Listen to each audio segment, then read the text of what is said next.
This bulb seems to be working fine, doesn't it? But it doesn't, because it flickers every now and then.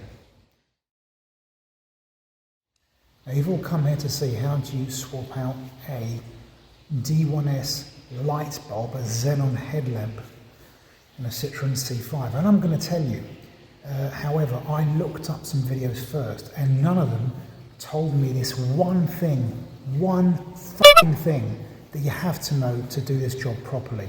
If you don't know it, you're going to ruin your bulb. As I always say, I cock up so you don't have to. Unfortunately, sometimes it can be a bit expensive. The only video that I found that was remotely similar to what the C5 has was for a Peugeot 508, and they completely removed the headlamp. And you might think, that's a bit overkill. Why? Well, you don't have to take out the headlamp, but you have to be very, very, very careful.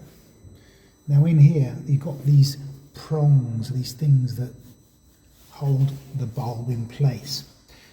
What you do first is remove the cable. And then once that's out, you've got to grab the bulb, pull it out very, very carefully. So before I show you how to put the new bulb in, this is the old one by the way, let's talk about that one thing I mentioned at the beginning. The one thing that the other videos, at least the ones that I saw, never mention. And that's just how fragile this brown thing is. It's a ceramic casing around the return filament. And if you so much as breathe heavily on it, it will break, as you see here. And then you get arcing phenomena that greatly reduces the life of the bulb. So you have to be incredibly careful.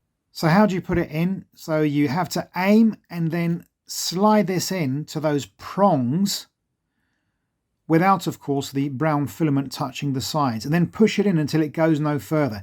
Give it a very light jiggle to make sure that it's not loose. Then put the cable back in. And this is it was probably during the fitting phase that I broke the coating, the shielding of that filament. The prongs, it's not a good system. Other brands have like a wire, a clip that just put it in, it's in place, Bob's your auntie. For some reason, Citroen and Peugeot decided to do things differently. That's just the way it is. I'm going to leave the bulb there. It has a shortened lifespan. Ho-hum. I'm very annoyed with this, very annoyed indeed. In fact, I was thinking of not putting this video out at all. Because I know that the comments are going to be, oh, hey, you did it wrong, you're stupid, you suck, all that stuff. But anyway, that's YouTube for you. When it breaks, it breaks. And I'll just have to replace it. And I will evaluate if I get my mechanic to do it, or if I do it, I'll probably get him to do it. And that's my final recommendation. If you're sure you can change the bulb without touching that fragile ceramic casing anywhere, so I say you should go right ahead. But if you don't, maybe you should seek a professional.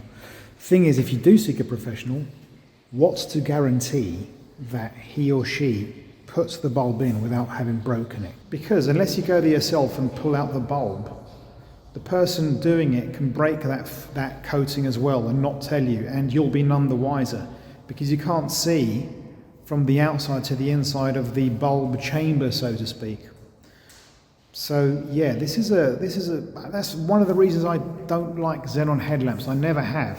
This was in one of my very first videos when I talked about things that I didn't like in cars. Xenon headlamps is one of them, and I stand by that.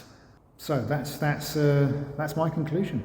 I hope you learned something from this video. I hope you enjoyed it. If you did, please give us a thumbs up, subscribe, and yeah, I hope to see you in a future video. I bid you farewell.